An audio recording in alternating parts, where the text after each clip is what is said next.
here.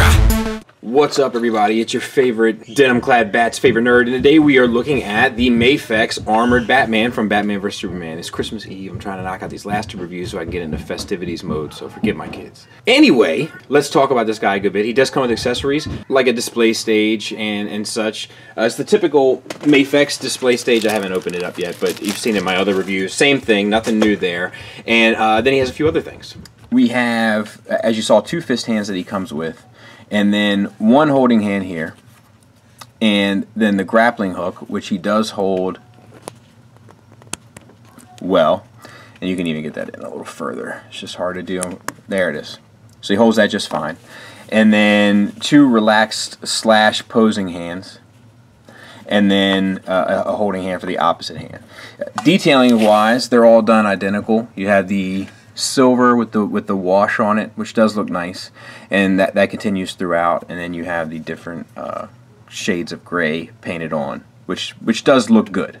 Now, before we get started talking about this guy, I gotta speak in a low voice because I'm not sure if you remember, my oldest daughter is very defensive over this movie, and sometimes when I get to talking about this movie or these toys, I get to trashing the movie, and I went, uh-oh. What are you getting ready to say about my movie? No, I was just maybe gonna criticize Lex a little bit. Now that I will allow. So the head, the armor does look good. All the armor looks good. It's all washed with a black wash over top, and then the eyes are painted white. The face has a real subtle wash in it. The lips are painted, all that. It's great. It's really well done. Double ball peg from the head into the neck. Actually, from the neck into the... maybe... Oh, this has more articulation than I thought.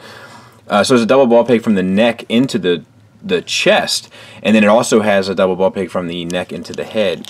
But I'll tell you, it's hard to get the articulation out of that. I guess I got it freed up because it gets jammed up. You see, like, the neck piece is a little jammed up in there, so it's just not going to move easily, which is a bummer. That's just flat black plastic for the neck.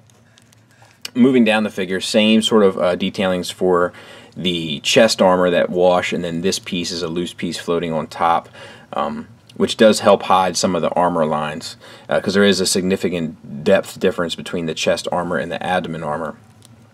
As for the under garment of him, it's this gray, and it also has the black wash to it. So they probably just threw the black wash on the whole thing, but it ends up doing a pretty good job because it makes him look a little dirty. And then same for the gold belt here. So it's a double ball peg from the chest into the abdomen, and then it's another double ball peg from the abdomen into the pelvis. Now, there's a huge gap here, which is problematic, but usually you can just move the belt and cover most of it. So I think I'm going to forgive that.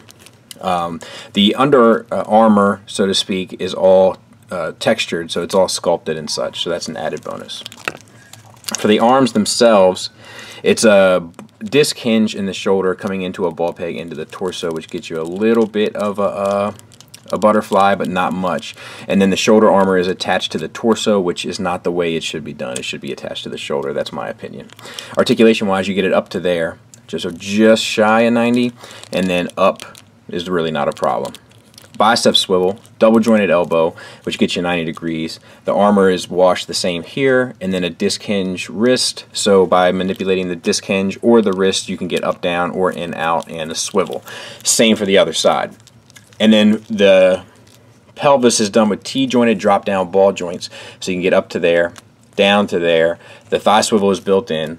The leg you can get to 90 degrees out, and just shy of 90 degrees to the side. So that all works really well.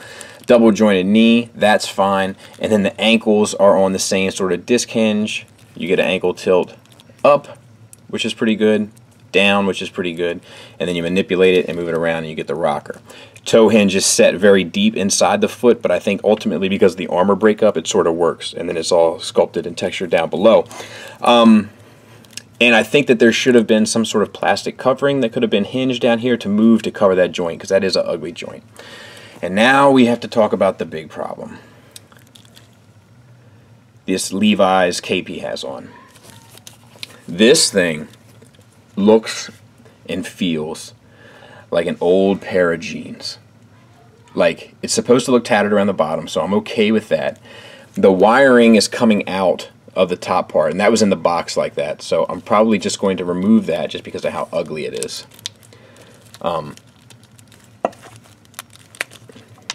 I just tore the.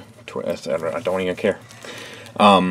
It's just stupid looking. It doesn't look like his cape on the inside. It looks like he's wearing a pair of giant jeans. It's absurd. They should have gone with a velvet. I'll probably have to cut this off and replace it with something because it just looks so unbelievably, remarkably bad. And it's a shame because structurally the figure isn't really that bad. It might be the best between the three that we've gotten so far, and I should have Wonder Woman soon. But it looks so utterly, utterly, utterly ridiculous. I can't stress it enough. It is terrible. Of course, that's my subjective view, but I will never... Well, I might be able to respect your opinion if you feel differently, but I will never appreciate it or hold it in any sort of high regard if you think that that looks good. It doesn't.